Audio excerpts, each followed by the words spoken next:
I'm so happy, happy-go-lucky me. I just go my way, living every day. I don't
Everyone knows this one. I hope you know this one.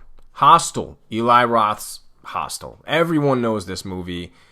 I don't need to give you too much of a breakdown for this movie, but basically, it's a bunch of Americans, dumb Americans that go to Europe on a European vacation, and they end up in some underground dungeon sex torture chamber with some freaky old doctor that wants to basically anally probe them with every tool in the world. It doesn't sound good though, right? Like I'm telling you, like some old man is gonna like anally probe a bunch of fucking young Americans. That doesn't sound good. Doesn't sound appealing. But anyway, that's what the fucking movie is. And it kind of started a trend alongside with Saw. Like they started this whole torture porn weirdo trend in the early 2000s of horror, which I despised. I'm not into like weird torture porn movies. Like I don't.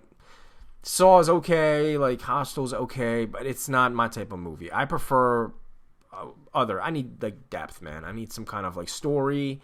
I need some kind of intelligence to the movie. Just like kidnapping a bunch of people and cutting off their fingers to me that's like whatever. I don't give a shit.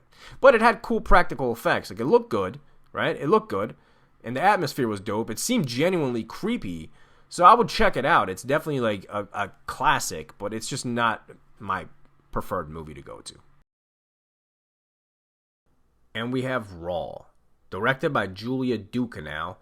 This is basically a cannibalistic, weird French coming-of-age film. That's the best way I can sum this up for you.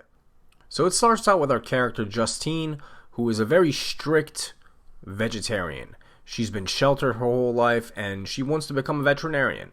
So she's attending this veterinarian college that has very weird habits and rituals going on. So every college has hazing.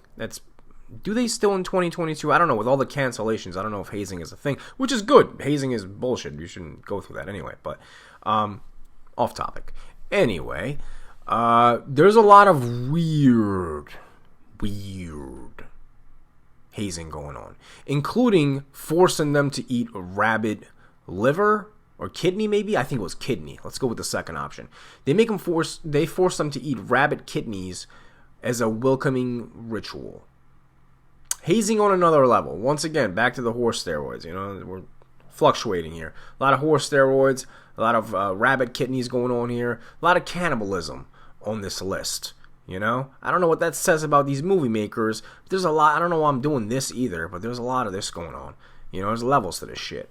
Anyway, so Justine is attending this school. She's forced to eat this rabbit kidney, and all of a sudden now she starts to get these rashes. She's freaking out. She's no longer interested in just eating vegetables. Now she's craving meat.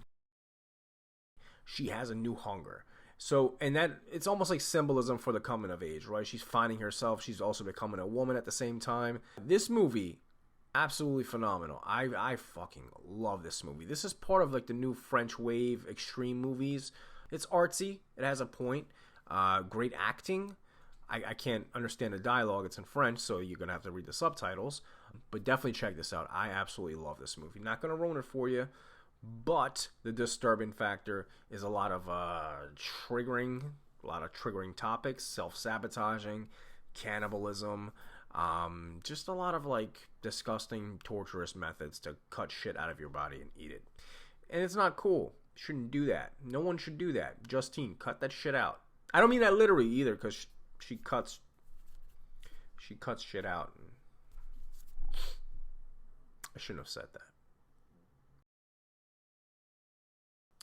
Jacob's Ladder. This movie I saw as a kid, and I'm not going to lie to you, this movie scarred me.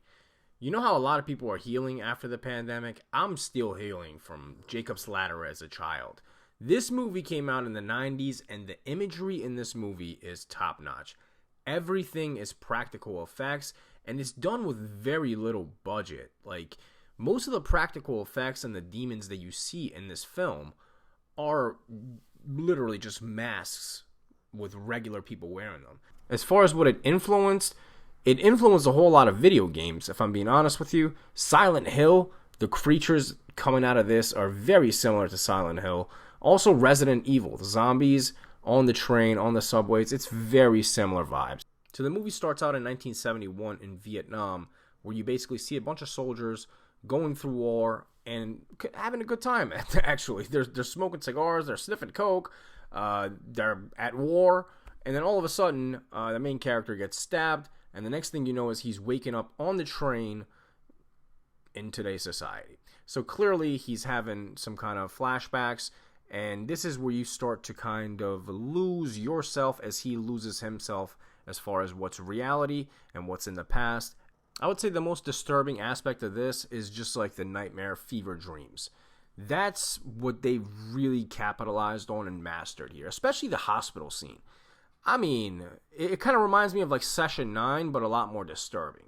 So I'm not going to ruin the twist ending for you, but it's got a nice twist to it, and it's definitely worth you going out of your way to check it out. It leaves a lot for you to interpret, so I don't want to ruin it for you. I want you to watch it. I want you to make up your own mind, and comment below what you thought about it. If you've seen it, and if you haven't, after this video, go watch it.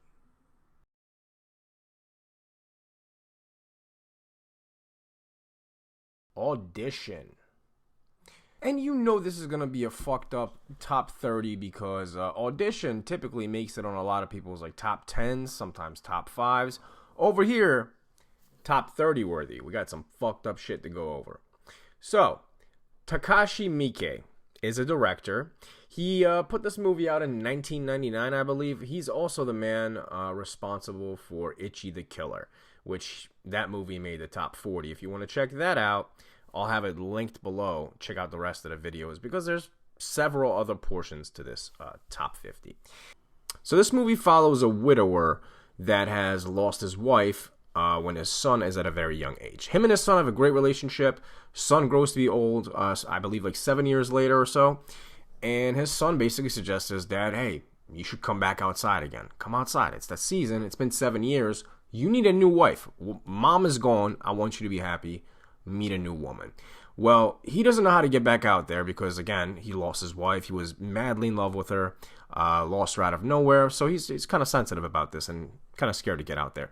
Point being is, he gets help from his friend who is in the movie business, and they basically do auditions to find him a wife. Now, the women that are being auditioned are being misled because they think that they're auditioning for a movie. So, this is the first disturbing part. Because it's fucked up. You're like playing with people's dreams. They're coming in thinking that, hey, I might become a movie star. And no, you're auditioning to become this guy's like fucking ragdoll. That's what's happening here. You're not auditioning to be in a Takashi Miike movie. Actually, well, I guess you are because you're in the movie. That didn't make sense.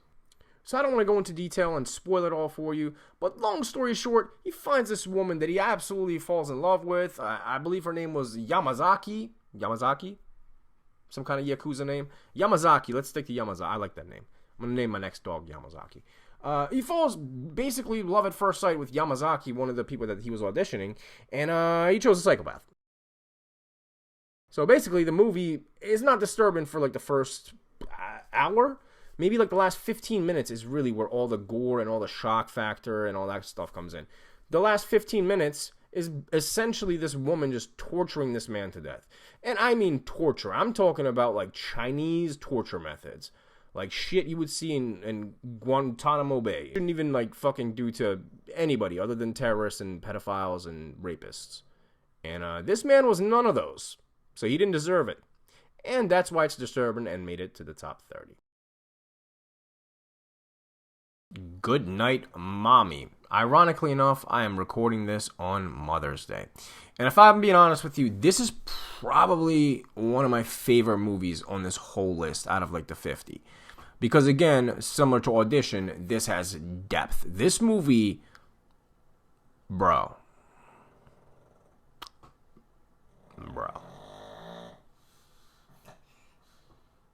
You hear my dog? Shit is wild. Anyway, Goodnight Mommy is about a movie where basically two kids wake up. Their mom is like surgically wrapped. Her face, like she clearly went through some kind of surgery that possibly may have gone wrong. And basically the whole movie is them being very confused about identifying their mom. They're thinking that their mom is basically dead, and this is somebody else pretending to be their mom. So, minor spoilers, the kids go batshit crazy on the mom, and I won't ruin the end for you because there's a really nice twist to the end. You should definitely see this movie. This is one of those movies I don't want to spoil. I definitely want people to go check it out. It's really well made. Like, the filmography is beautiful, the cinematography, all that stuff. It's gorgeous, right? And it's disturbing on, like, severe levels. Does that even make sense? I don't even know if that makes sense. Whatever. I don't give a shit. But yeah, it's fucked up, man. These kids take it to their mom. Or is it their mom? Watch it and find out. Shit is crazy.